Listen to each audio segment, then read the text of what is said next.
Hello friends. आज जो हम चैप्टर पढ़ेंगे उसका नाम है रॉबिन्सन क्रूसो, जो कि लिखा गया है by the writer Daniel Dafoe. Robinson Crusoe is the name of a book by Daniel Dafoe. Robinson Crusoe actually एक नॉवल है जो कि एक राइटर डैनियल डेफो द्वारा लिखी गई है। Daniel Dafoe was born in 1660। Daniel Dafoe का जन्म 1660 में हुआ था। His father was a butcher. Daniel Dafoe के फादर एक बुचर थे। एक बुचर वह इंसान होता है जो कि मीट काट कर बेचता है। Daniel Defoe worked at a number of trades before he started to write at the age of 40। Daniel Defoe एक राइटर 40 की उम्र में बने।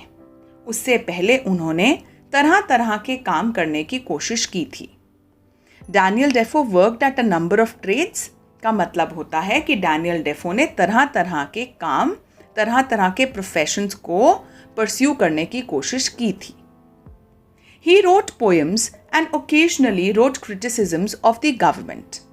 डैनियल डेफो कविताएं लिखते थे और ओकेजनली मतलब कभी कभी वह गवर्नमेंट यानी कि सरकार को क्रिटिसाइज करते थे, सरकार की आलोचना करते थे, उनके दोष निकाल के उनके ऊपर लेख लिखते थे। Sometimes he was sent to prison. इसीलिए कभी कभी डैनियल डेफो को जेल भी जाना पड़ा। When he was nearly 60, he wrote the story of Robinson Crusoe. जब डैनियल डेफो लगभग 60 साल के थे तब उन्होंने यह कहानी लिखी जिसका नाम पड़ा Robinson Crusoe. It was a great success. Robinson Crusoe नाम की उनकी नॉवल बहुत ही सक्सेसफुल रही। It has been popular with children ever since. जब से उन्होंने यह नॉवल लिखी तब से यह नॉवल बच्चों में बहुत पॉपुलर रही। आज भी बच्चे इस नॉवल को पढ़ना पसंद करते हैं। It is the first great English novel. English literature में रॉबिन्सन क्रूसो को फर्स्ट ग्रेट इंग्लिश नॉवल माना जाता है। In this short piece from the book, Robinson Crusoe tells us how he became shipwrecked. जो हम चैप्टर पढ़ने वाले हैं वह रॉबिन्सन क्रूसो नॉवल का एक छोटा सा हिस्सा है, जिसमें जो मेन कैरेक्टर है रॉबिन्सन क्रूसो, वह हमें बताता है कि किस तरह एक तूफान में उसकी शिप कंप्लीटली डिस्ट्रॉय हो गई और वह एक आइलैंड पहुंच गया जहां पर वह एक अकेला इंसान था और कोई इंसान वहां पर नहीं रहता था।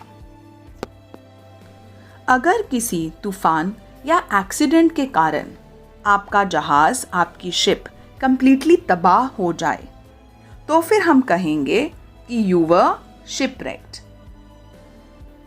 Now, let's begin with our chapter.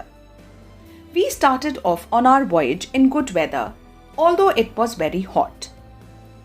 इस पैराग्राफ में रॉबिन्सन क्रूसो हमें बताते हैं कि जब उन्होंने अपना समुद्री सफ़र, अपना वॉयज शुरू किया तो मौसम काफ़ी अच्छा था, चाहे उस वक्त काफ़ी गर्मी थी।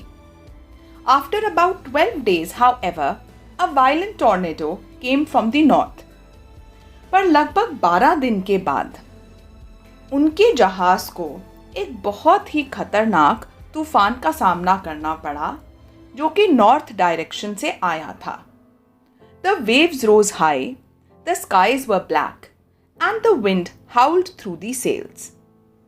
उस बहुत ही डेंजरस तूफान में समुद्र की लहरें बहुत ऊंचे ऊंचे तक उठ रही थीं।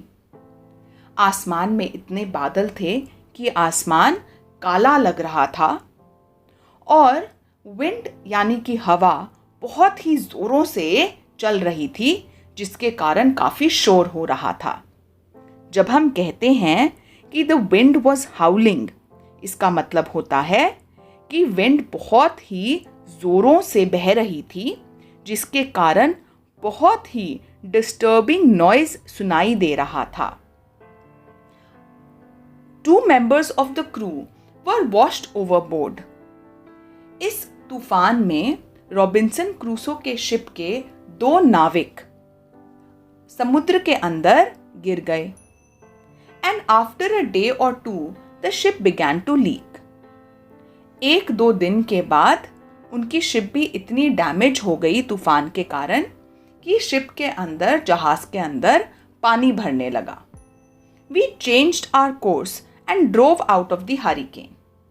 उस समय रॉबिन्सन क्रूसो और जहाज के दूसरे नाविकों ने मिलकर यह डिसाइड किया कि वह अपना कोर्स, अपना रास्ता बदल देंगे और फिर वह अपनी शिप को उस हरिकेन, उस तूफान से बाहर ले गए।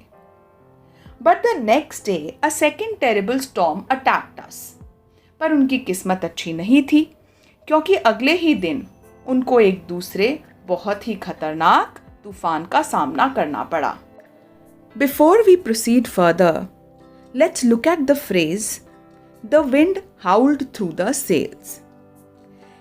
इस लाइन का मतलब था कि जब हवा जोरों से सेल्स के बीच में से बह रही थी तब वह बहुत शोर कर रही थी, जो कि सुनने में बहुत ही उदास लग रहा था। अब सेल्स का क्या मतलब होता है? सेल होता है पाल और मास्ट होता है मस्तूल। पुराने ज़माने में ऐसे जहाज होते थे जो कि हवा की शक्ति से आगे बढ़ते थे। तो ऐसे जहाज़ों पर लंबे लंबे लकड़ी के पोल लगाए जाते थे, जिनको कहते थे मास्ट। और उन लकड़ी के खंभों, उन लकड़ी के पोल्स से बड़े बड़े मोटे कपड़े लटकाए जाते थे, जिनको कहते थे सेल। तो रॉबिन्सन क्रूसो की शिप एक सेलिंग शिप थी। Now let's continue with our chapter. We could see the shore of some unknown land. Robinson Crusoe और उनके साथ जहाज पर जो नाविक थे, उन्हें कुछ दूर समुद्र तट दिखा, पर उन्हें यह नहीं पता था कि वह कौन सी लैंड थी। मतलब उन्हें नहीं पता था कि वो कौन सा देश या कौन सा टापू था। But the sea was very rough, the rain dashed down and we were afraid to approach close to the land. The sea was very rough का मतलब है कि उस समय समुद्र काफ़ी तूफानी और अशांत था। द रेन डैश्ड डाउन का मतलब हुआ कि उस टाइम बारिश बहुत ज़ोरों से हो रही थी। इसीलिए रॉबिन्सन क्रूसो और उनके साथ के नाविक समुद्र तट के पास जहाज़ को ले जाने से डर रहे थे।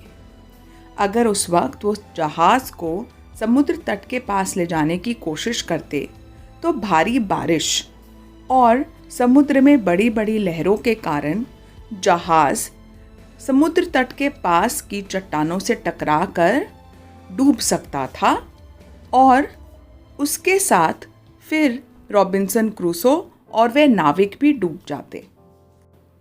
Our only hope was to clamber into a small boat and try to row to the shore. अब उनके पास एक ही उम्मीद बची थी कि किसी तरह वह जहाज़ पर रखी हुई एक छोटी नाव को समुद्र में उतारे, उसके अंदर किसी तरह चढ़ जाएं और फिर उस नाव में किसी तरह समुद्र तट तक पहुंच जाएं। 4 of us managed to get the boat into the sea and we jumped into it. Robinson Crusoe और उनके साथ 3 और नाविक किसी तरह एक छोटी सी नाव को समुद्र में उतार पाए और फिर उसमें किसी तरह चढ़ गए। फिर इकट्ठे उन्होंने उस नाव को खींचना शुरू किया, मतलब कि उस बोट को रो करना शुरू किया। अपनी पूरी ताकत के साथ वह उस नाव में बैठकर बड़ी बड़ी लहरों का सामना करने लगे। अब आगे बढ़ने से पहले हम एक शिप और बोट का डिफरेंस समझ लेते हैं। एक शिप होती है एक बड़ा जहाज़। अक्सर इन बड़े जहाज़ों में छोटी छोटी बोट्स, मतलब कि छोटी छोटी नाव रखी होती हैं, ताकि ज़रूरत पड़ने पर नाविक उन छोटी नाव में बैठकर समुद्र तट तक जा सकें। रॉबिन्सन क्रूसो बार बार ये कहते हैं कि तूफान में उनको जाइगैंटिक वेव्स का सामना करना पड़ा। जाइगैंटिक का मतलब होता है ह्यूज, विशाल। तो वह कहना चाहते हैं कि तूफान में समुद्र में बहुत विशाल लहरें उठ रही थीं, जिनका सामना करना बहुत मुश्किल था। Now let's continue with our chapter. We struggled on. तो रॉबिन्सन क्रूसो हमें बताते हैं कि वह और उनके साथ जो 3 नाविक छोटी सी नाव में समुद्र तट पहुंचने की कोशिश कर रहे थे, वह बहुत ही हिम्मत के साथ तूफानी समुद्र का सामना करते रहे। But at last a gigantic wave, greater than all the others, hurled our little boat into the air and it sank beneath us. पर अंत में उन्हें तूफानी समुद्र के सामने हार माननी पड़ी। समुद्र में अचानक एक बहुत ही विशाल लहर उठी, जो पहले की लहरों से भी बहुत बड़ी थी। उस विशाल लहर ने मानो उनकी नाव को आसमान में उछाल दिया और फिर वह नाव जब समुद्र के पानी से टकराई तो वह टूटकर समुद्र के पानी में डूब गई। I am a good swimmer and for an hour and a half I battled in that stormy sea. Robinson Crusoe हमें बताते हैं कि वह स्विमिंग में, तैराकी में बहुत अच्छे थे और लगभग 1.5 घंटे तक वह उस तूफानी समुद्र का डट के सामना करते रहे और तैरते रहे। As I caught sight of the coast, a huge wave would lift me up and carry me out to the sea again. जब भी रॉबिन्सन क्रूसो समुद्र तट के पास पहुंचने लगते और समुद्र तट उन्हें दिखने लगता, तो समुद्र में एक बहुत विशाल लहर उठती जो उन्हें उठाकर वापस समुद्र के अंदर धकेल देती। Again and again I tried to reach the shore. Again and again I was thrown away by the raging seas. बार बार वह समुद्र तट के पास पहुंचने की कोशिश करते और बार बार लहरें उनको पीछे की तरफ धकेल देती। At last I was hurled towards the shore and fell down exhausted on the sand. परंतु अंत में उनकी किस्मत अच्छी थी कि एक विशाल लहर उन्हें उठाकर समुद्र तट के ओर धकेल देती है। तो इस तरह से वह समुद्र तट तक पहुंच जाते हैं। जब वह समुद्र तट पर पहुंचते हैं तो वो टोटली एग्जॉस्टेड, मतलब पूरी तरह थक चुके होते हैं और वहाँ पर गिर जाते हैं। तो इस तरह रॉबिन्सन क्रूसो तूफानी समुद्र का सामना करते करते समुद्र तट पर पहुंच जाते हैं। Now let's read further. The night was dark without a star in the sky, and I knew that lying on the sand would be dangerous.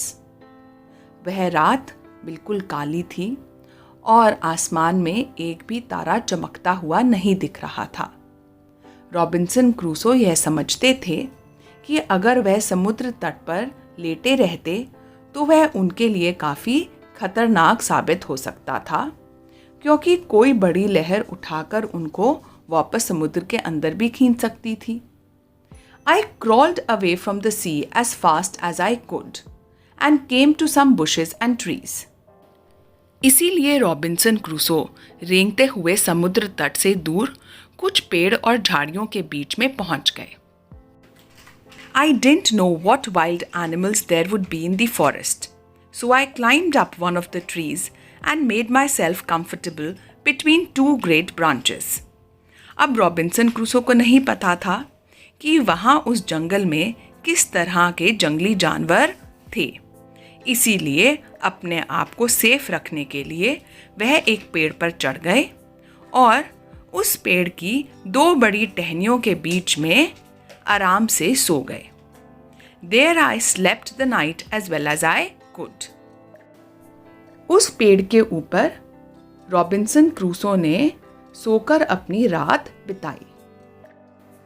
Now let's read and see what happened next.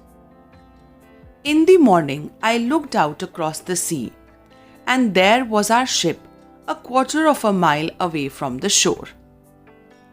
सुबह जब Robinson Crusoe उठे तो पेड़ के ऊपर से उन्होंने समुद्र की ओर देखा। समुद्र की ओर देखकर उन्हें यह पता चला कि उनका जहाज समुद्र तट से लगभग 1 मील से कुछ कम दूरी पर था। I came down the tree and found a stream where I drank some of the cool fresh water. उसके बाद रॉबिन्सन क्रूसो पेड़ के ऊपर से उतरे। पेड़ से उतरने के बाद उन्हें एक नहर दिखी। उस नहर के पास जाकर उन्होंने नहर से कुछ ठंडा और ताज़ा पानी पिया। I lay down and slept again. Robinson Crusoe पूरी रात उस तूफान का समुद्र में सामना करते रहे थे, जिसके कारण वे इतना थक गए थे कि वो दोबारा वहीं पर लेट गए और कुछ देर के लिए सो गए। The sun was high in the sky when I woke up. इस बार जब रॉबिन्सन क्रूसो उठे तो फिर उन्होंने यह देखा कि सूरज आसमान में काफ़ी ऊपर चढ़ चुका था, जिससे उन्हें यह एहसास हुआ कि काफ़ी दोपहर हो चुकी थी। I resolved to go out to the ship and to try and bring back some things which would be useful to me on the island. उस वक्त रॉबिन्सन क्रूसो ने यह रिजॉल्व किया, मतलब अपना यह मन बनाया कि वह स्विम करते हुए शिप की ओर जाएंगे, ताकि शिप पर पहुंचकर वह वहां से अपने लिए कुछ यूज़फुल सामान, कुछ काम का सामान वापस उस समुद्र तट पर ला सके। सो फ्रेंड्स, इस वीडियो में हमने रॉबिन्सन क्रूसो चैप्टर का पहला भाग पढ़ा है। अगर आप रॉबिन्सन क्रूसो चैप्टर का दूसरा भाग पढ़ना चाहते हैं तो डिस्क्रिप्शन में दिए हुए लिंक्स को फॉलो कीजिए या हमारे चैनल को सब्सक्राइब कीजिए।